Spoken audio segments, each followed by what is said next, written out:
मेरा नाम विवेक है। मैं महाराष्ट्र के एक गांव में रहता हूँ और गांव की मेरी खेती देखता हूँ। ये घटना मेरे साथ आज से 5 साल पहले हुई थी। तब मैं 20 साल का था। उस वक्त बारिश का मौसम था।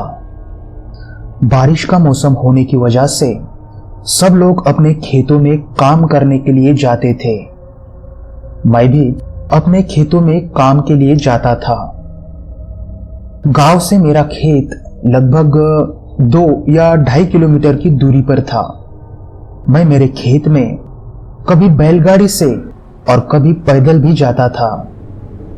एक बार बारिश काफी ज्यादा हो रही थी, तो उस वजह से रास्ते में काफी ज्यादा कीचड़ हो चुका था और मेरी बैलगाड़ी मेरे खेत तक नहीं जा सकती थी, तो मुझे चलते हुए ही मेरे खेत तक जाना पड़ रहा था।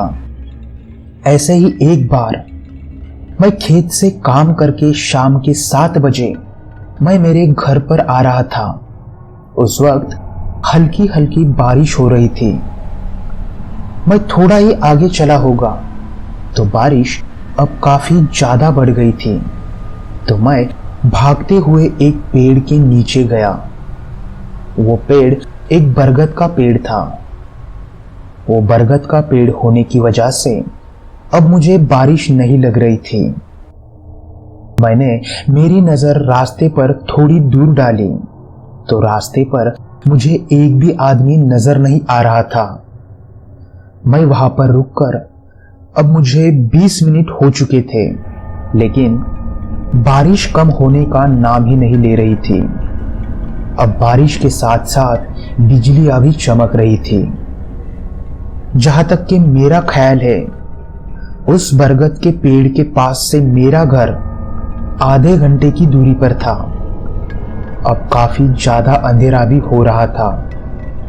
तब मैंने सोचा क्यों ना मैं थोड़ा सा तेजी से चलते हुए अपने घर तक जाऊं। जैसे ही मैं उस बरगद के पेड़ के नीचे से जाने के लिए निकला, तभी बारिश अचानक काफी ज्यादा बढ़ गई।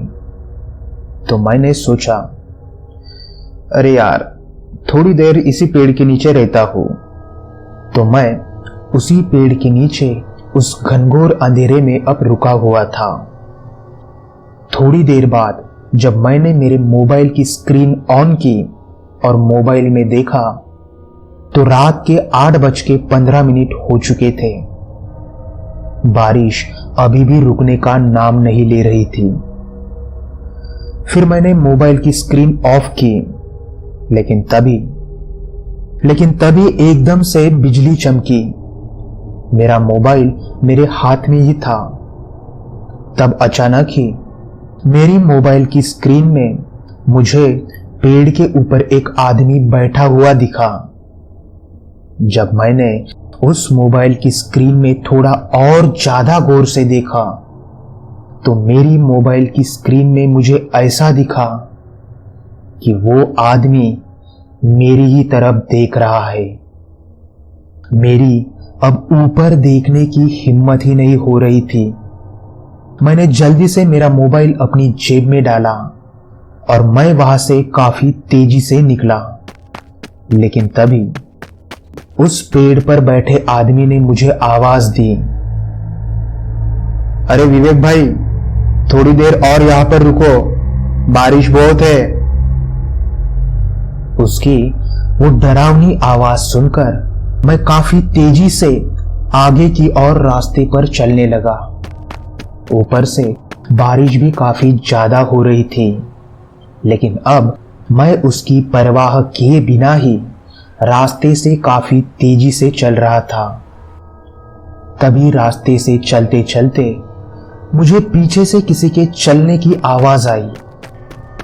अब मैंने डरते डरते ही पीछे की ओर देखा और तभी एक बार बिजली चमकी और मुझे काफी जोर का झटका लगा, क्योंकि वो वही आदमी था जो उस बरगद के पेड़ पर बैठा हुआ था। दोस्तों, उसका और मेरा फासला अब सिर्फ ज्यादा से ज्यादा 15 कदम का था।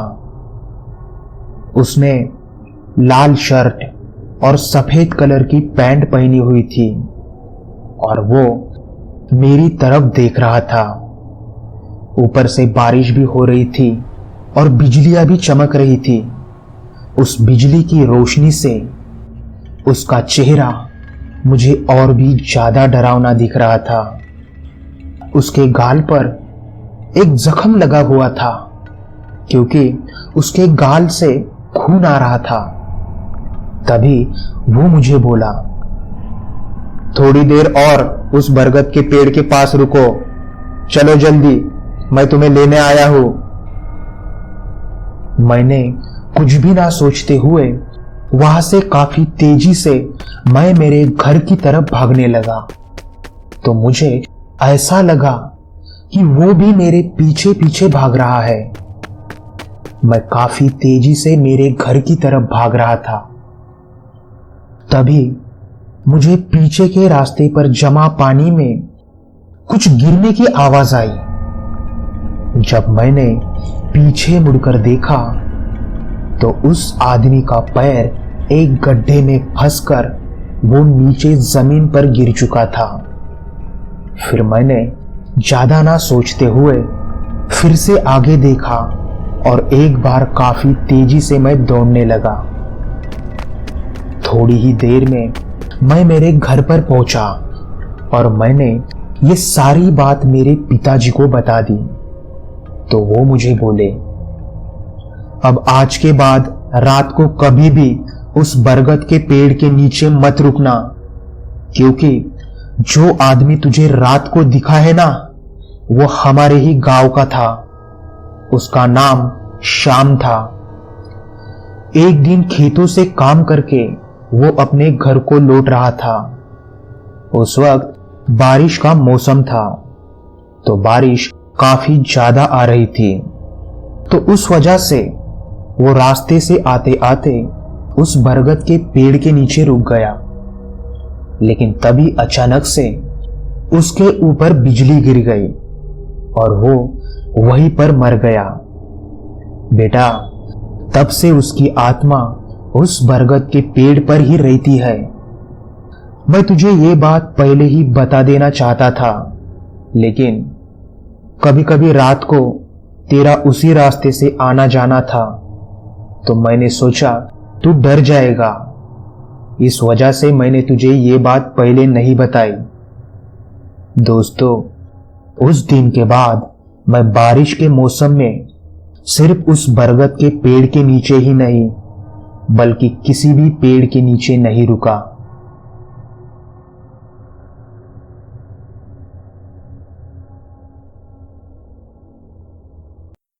तो दोस्तों, आज के लिए बस इतना ही।